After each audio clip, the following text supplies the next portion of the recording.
Assalamualaikum warahmatullahi wabarakatuh.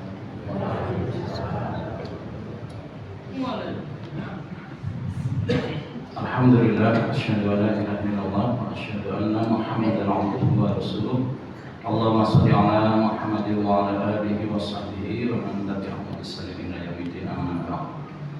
Bapak-bapak, ibu-ibu, hadirin sekalian yang dimuliakan oleh Allah Subhanahu wa taala, sebelumnya mari kita awali dengan doa terlebih dahulu. Bismillahirrahmanirrahim. Raditu billahi rabban wa bil islami dinan wa bi Muhammadin nabiyyan wa rasulah. Rabbi zidni ilma warzuqni fahma. Selanjutnya kepada Ustaz Nur Ihsan Siddiq yang kami persilakan.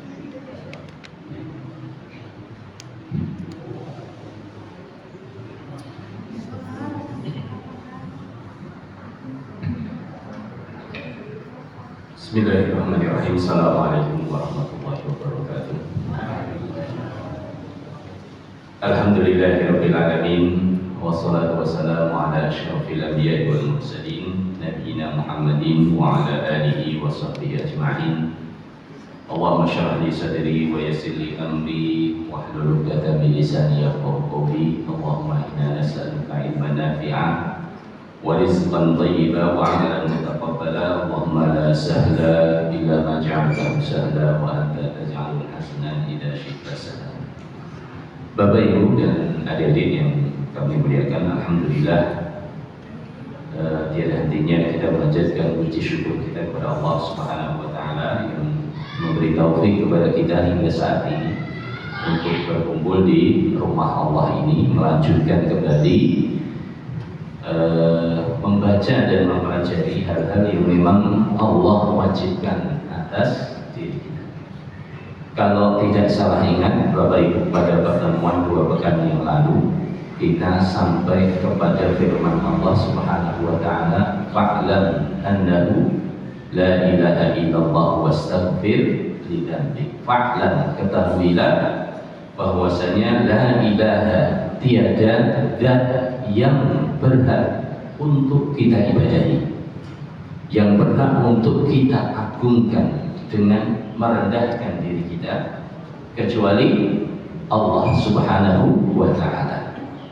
Setelah kita tahu itu, Allah merintahkan fastaghfir li dzambik, maka mohonlah ampun kepada Allah. Kenapa, Pak?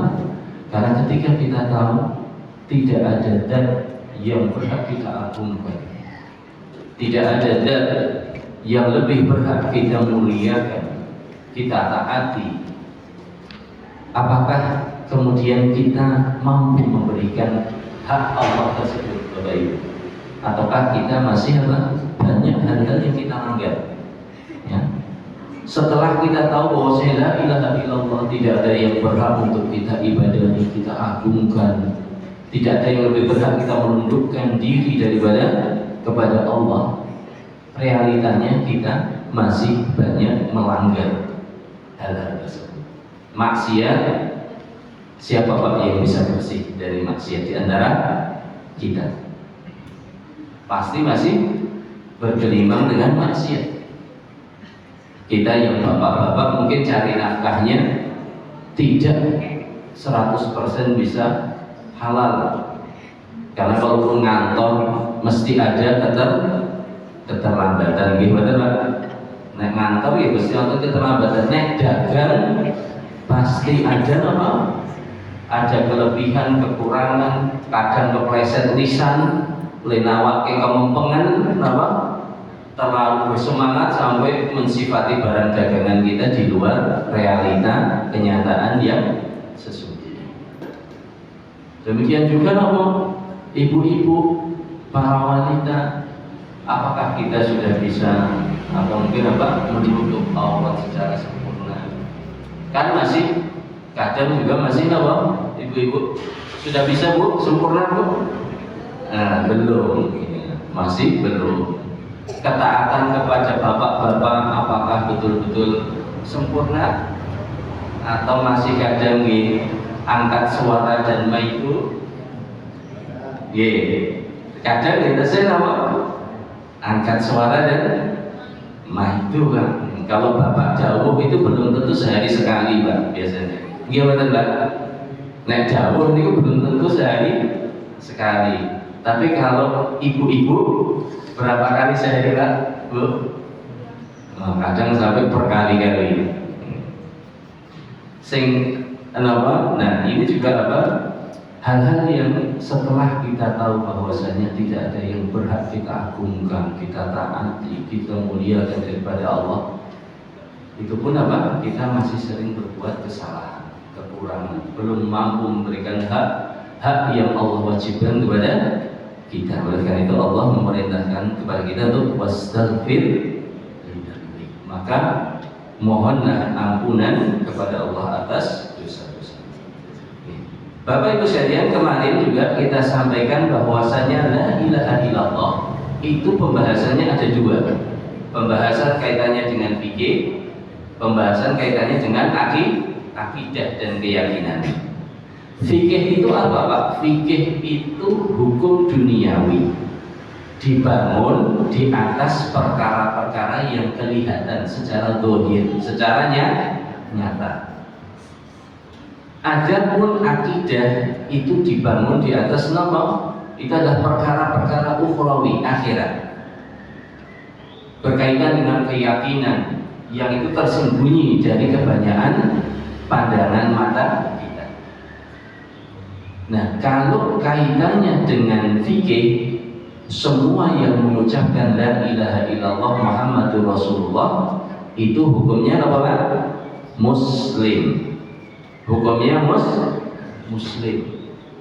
Kalau hukumnya muslim bagaimana? Kehormatannya harus dijaga, tidak boleh difitnah.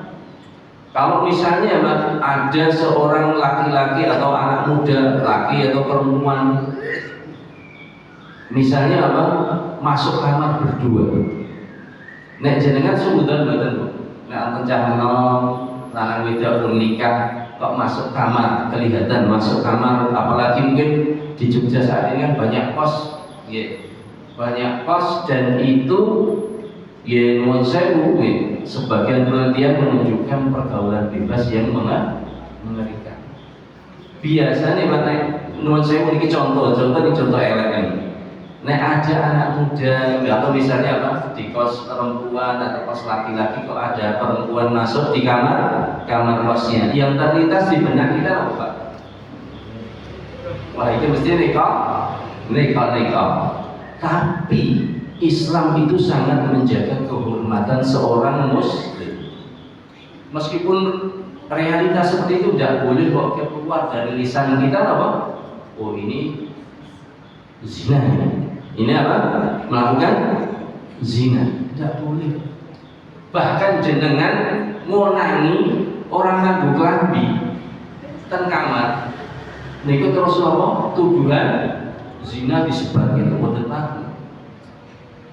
Sebabnya nopo nek wonten tuduhan zina jenengan boten saged mendatangkan 4 saksi yang keempat-empatnya menyatakan melihat ember masuk ke dalam sumur, napa hukumane Pak?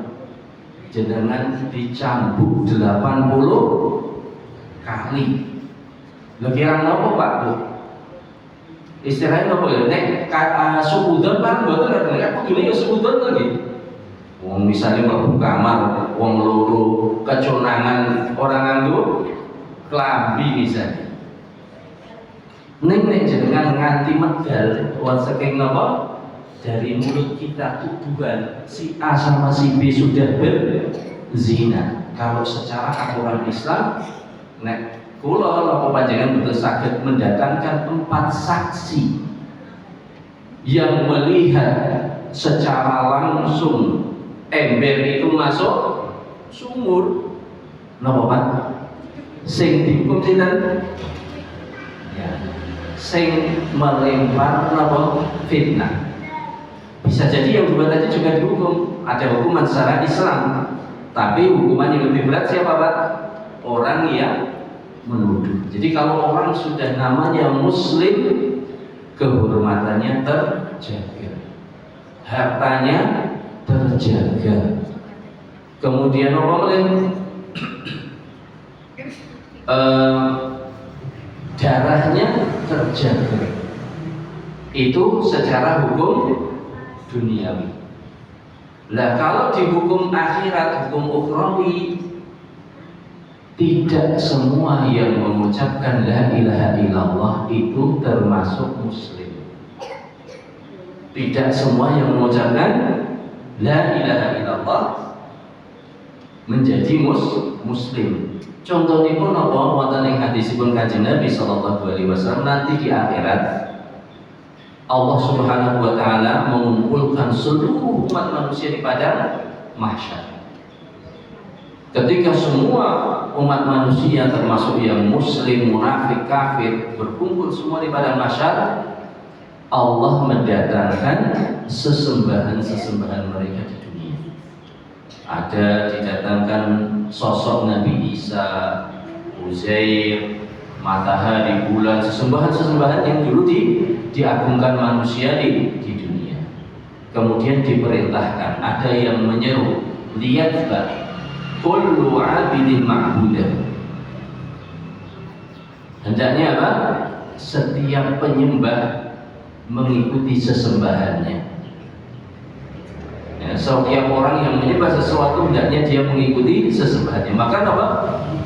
Semua mengikuti, maju ke depan mengikuti sesembahan masing-masing. Ternyata nyemplung tentu tidak, nyemplung tengah rokok. Oleh karena itu kalau orang kafir itu tidak ada mizan, tidak ada timbangan amal. Wala nuqimu lahum yaumal qiyamati wazna, kata Allah. Kami tidak menegakkan wazan, timbangan amal bagi orang-orang kafir. Nah, setelah orang-orang kafir dan musyrik semuanya masuk ke dalam neraka, yang tersisa adalah orang-orang muslim, termasuk orang-orang munafik. Tiang munafik niku pripun ta Pak? Tentunya bersyahadat nggih, salat nggih, salat, dihukumi muslim, diperlakukan sebagai muslim. Tapi nanti di akhirat, di mahsyar, ketika semua orang-orang kafir musyrik sudah masuk ke dalam neraka, yang tersisa hanya orang-orang yang dahulu dihukumi sebagai muslim. Kemudian Allah datang di hadapan kita semua. Setiap mukmin tahu itu adalah Allah, maka mereka semua sujud, langsung sujud, kecuali orang-orang munafik. Orang-orang munafik tidak bisa sujud karena punggungnya menjadi keras seperti besi. Nah, ini berbeda sih antara yang munafik dengan yang muslim. Nah, untuk pertemuan kita kali ini Bapak Ibu sekalian, agar la ilaha illallah kita itu betul-betul bermanfaat di akhirat. Napa? Monggo kita bahas. Napa syarat-syaratipun la ilaha illallah agar jangan sampai kita menjadi seperti orang-orang munafik. Ketika orang-orang mukmin semuanya sujud di hadapan Allah, orang-orang munafik tidak bisa sujud. Ada 7 atau 8 syarat la ilaha illallah agar la ilaha illallah itu betul-betul bermanfaat bagi kita di akhirat. Yang pertama adalah apa? Ilmu. Betul-betul memahami bahwasanya ketika kita mengatakan la ilaha illallah, berarti tidak ada zat yang boleh kita agungkan dengan merendahkan diri kecuali siapa? Allah Subhanahu wa ta'ala. Karena makna ibadah itu ada 2 unsur kan. Satu unsur pengagungan, dengan apa? Dengan kita merendahkan diri dan kita melakukan perbuatan mengagungkan itu dengan kecintaan, kerelaan hati. Pramila kalau ada orang yang melakukan pengagungan kepada selain Allah, baik itu dengan rukuk, baik itu dengan sujud, baik itu dengan menghidangkan sebagian makanan, baik itu dengan menyembelih atau membunuh salah satu daripada makhluk Allah, berarti dia sudah mensekutukan Allah. Berarti la ilaha illallahnya belum dilandasi ilmu. Dia mengucapkan la ilaha illallah, tapi ilmu makna daripada la ilaha illallah belum diilmui, belum diilmui. Pramila syarat yang pertama agar la ilaha illallah itu betul-betul bermanfaat untuk saya dan jenengan semua, yaitu apa? Mengilmui makna daripada la ilaha illallah. Lajeng kaping kalih syarat ingkang nomor kalih napa? Ikhlas. Ikhlas, jenengan mengucapkan la ilaha illallah itu dengan hati yang ikhlas, betul-betul ridho, semata-mata karena Allah, bukan karena motif duniawi. Contohnya pun apa Pak motif duniawi? Misalnya jenengan kontraktor, ada seorang kontraktor, dia non muslim, melihat ada kesempatan proyek yang begitu banyak, bangun masjid, bangun pesantren, kinten-kinten sing kagungan proyeknya bakal diparingaken kontraktor sing muslim atau non muslim, Pak? Mesti sing muslim, boten bakal diparingi sing non muslim. Lah gandeng napa sih muslim niki misalnya non muslim melihat potensi itu, waduh iman. Kalau tidak apa? Menunjukkan keislaman, akhirnya bersyahadat asyhadu alla ilaha illallah wa asyhadu anna muhammadan rasulullah. Di dunia dia hukumnya muslim, tapi karena tadi niatnya untuk dapat proyek, maka di akhirat apakah bermanfaat la ilaha illallahnya? Tidak bermanfaat. Kados tiang-tiang munafik di masa Rasulullah, mereka itu menunjukkan keislaman agar apa? Agar kedudukan di masyarakat tidak hilang, agar tetap dihormati, agar tetap ekonominya baik, bagus. Pramila Gusti Allah ngendikan apa? Innal munafiqina fid darkil asfali minan nar. Sungguhnya orang-orang munafik itu di lapisan paling bawah daripada api neraka. Napa sebabipun? Karena mengucapkan la ilaha illallah bukan karena ikhlas. Ada motif, ada sebab yang lain. Lajeng ingkang kaping 3, syarat ingkang kaping 3 nggih menika napa? Al-yakin. Betul-betul meyakini kebenaran la ilaha illallah, Pak. Ada ndak yang ragu? Ada, Pak.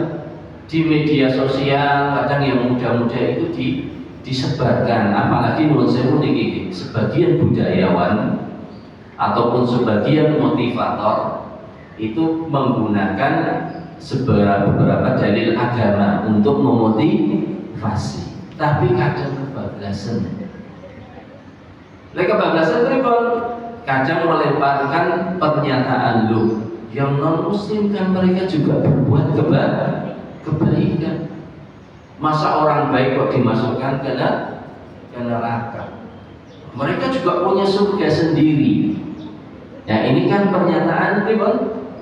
Pernyataan yang menunjukkan ketidakyakinan akan janji Allah bahwasanya man qala la ilaha illallah dakhala al-jannah.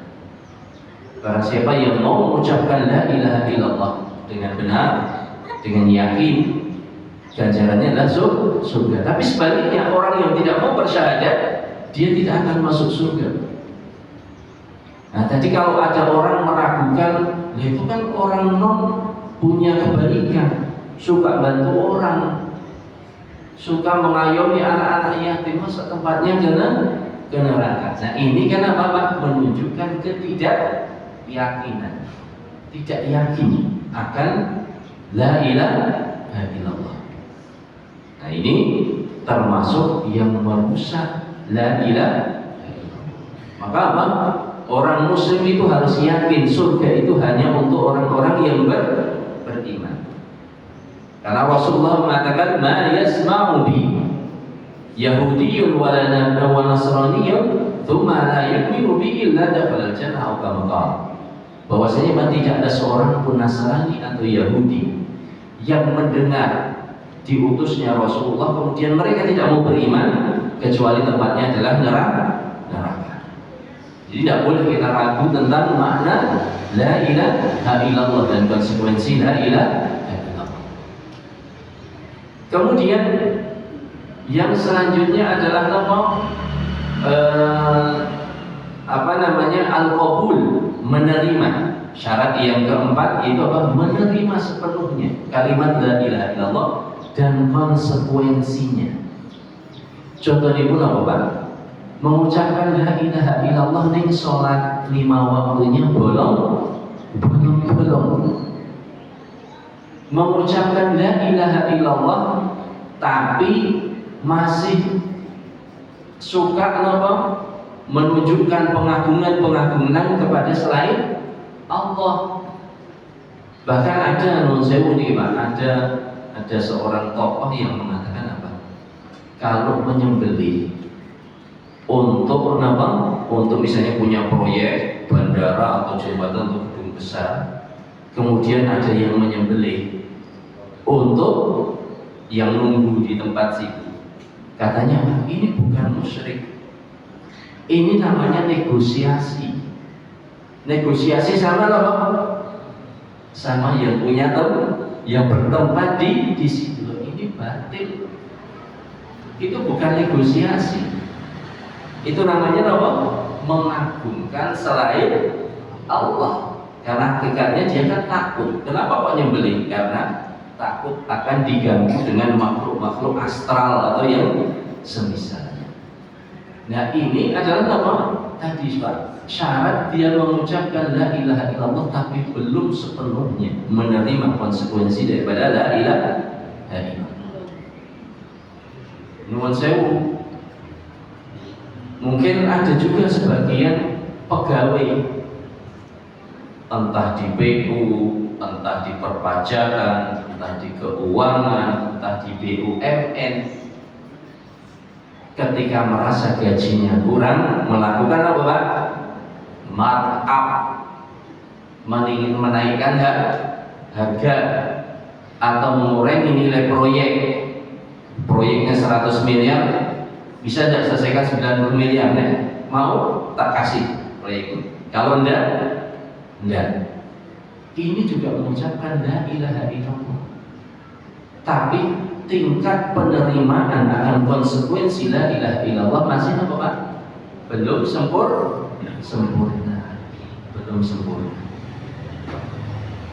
Nah, ini juga apa? Termasuk apa yang merusak daripada la ilaha illallah.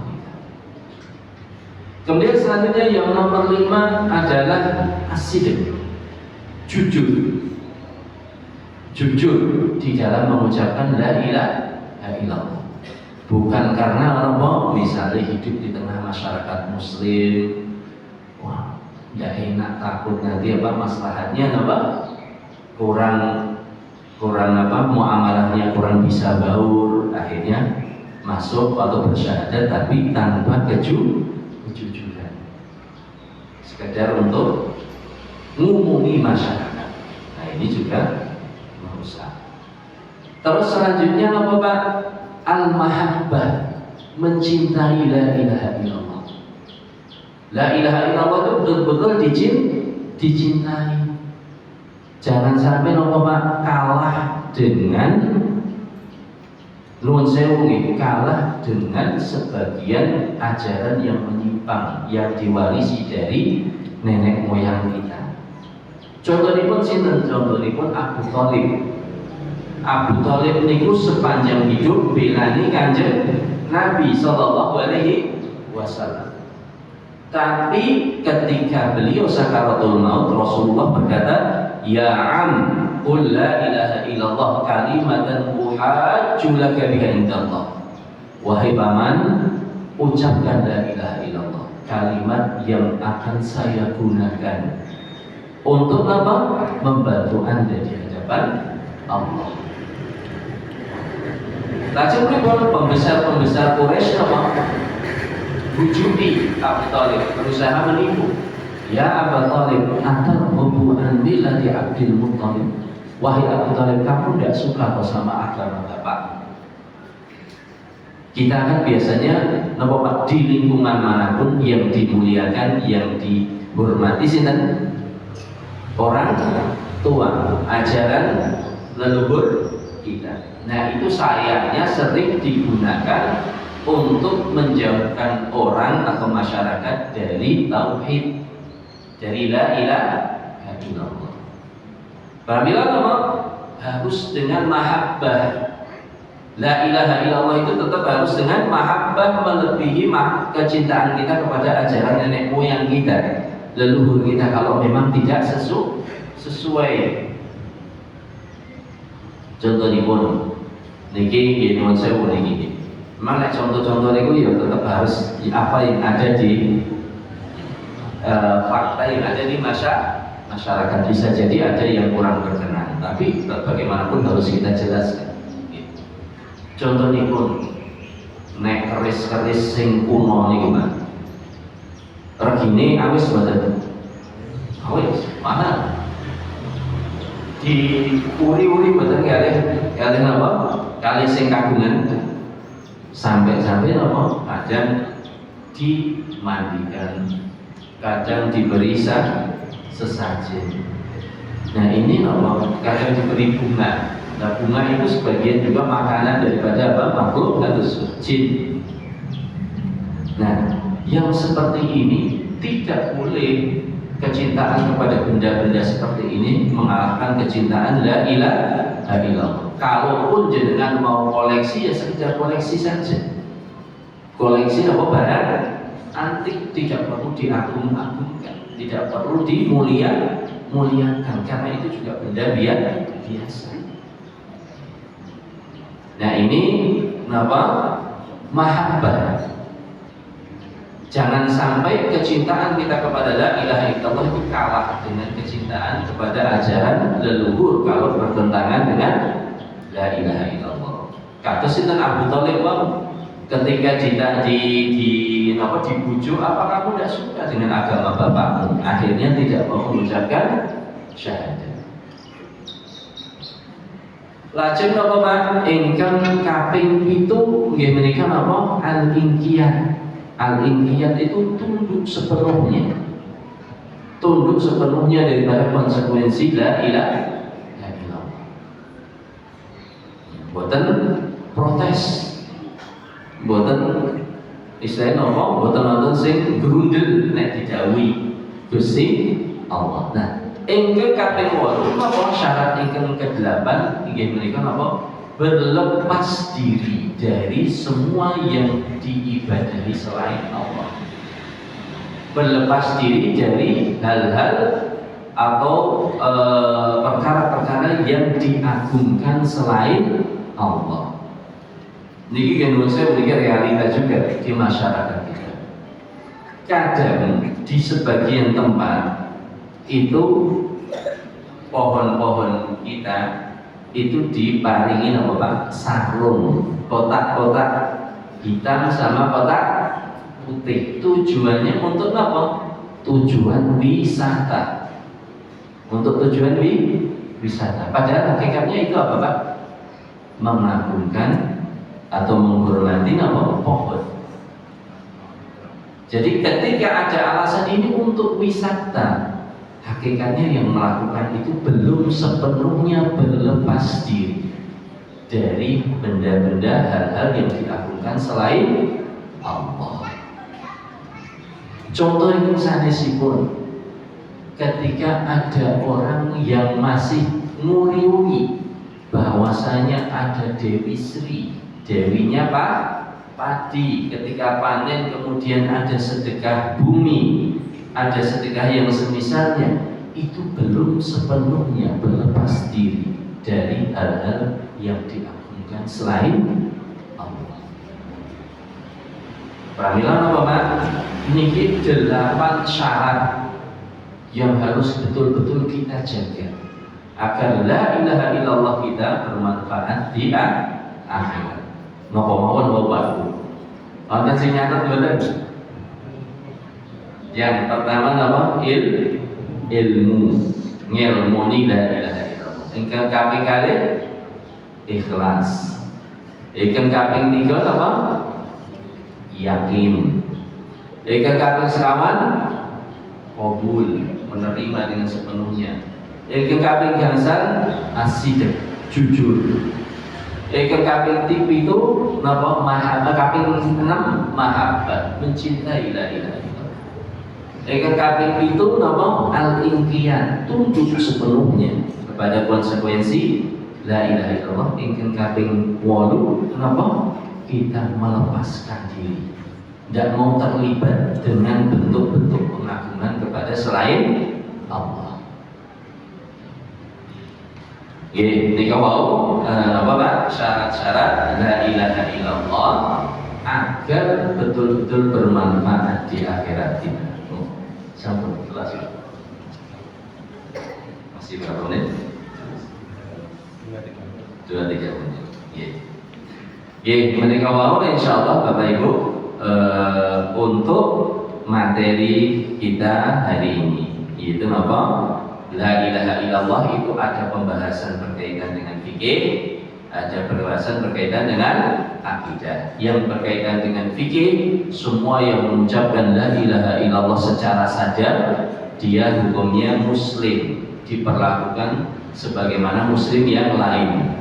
Dijaga kehormatannya, dijaga hartanya, dijaga keluarganya, dijaga nyawanya.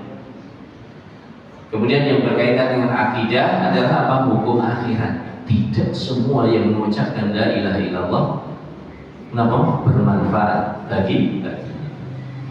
Tidak semua yang mengucapkan la ilaha illallah dihukumi muslim di akhirat. Agar kita jangan sampai merugi, maka ada 8 syarat yang harus kita pelajari bersama dan kita amalkan dalam kehidupan kita sehari-hari. Maka ingkang saged kawula aturaken kata kalian punipun atur nyuwun agung sampun parsani, dan insyaallah kita lanjutkan 2 pekan yang mendatang. Wallahu taala alam. Assalamualaikum warahmatullahi wabarakatuh. Ya, demikian tadi pembahasan tentang la ilaha illallah dari Ustaz Mahesa Jami'ul, dan kami umumkan kepada jemaah sekalian bahwasanya hari Selasa malam Rabu setelah maghrib akan ada kajian yang disampaikan oleh Ustaz Ahmad Hamzah, kajian bulanan setiap Selasa pekan pertama. Jadi silakan pada Bapak Ibu saudara sekalian yang waktunya senggang hari Selasa bisa ikut hadir untuk mengikuti kajian kitab Riyadhus Shalihin. Demikian mari kita akhiri dengan doa kepada majelis. Asyhadu an la ilaha illa anta astaghfiruka wa atubu ilaik. Assalamualaikum warahmatullahi wabarakatuh.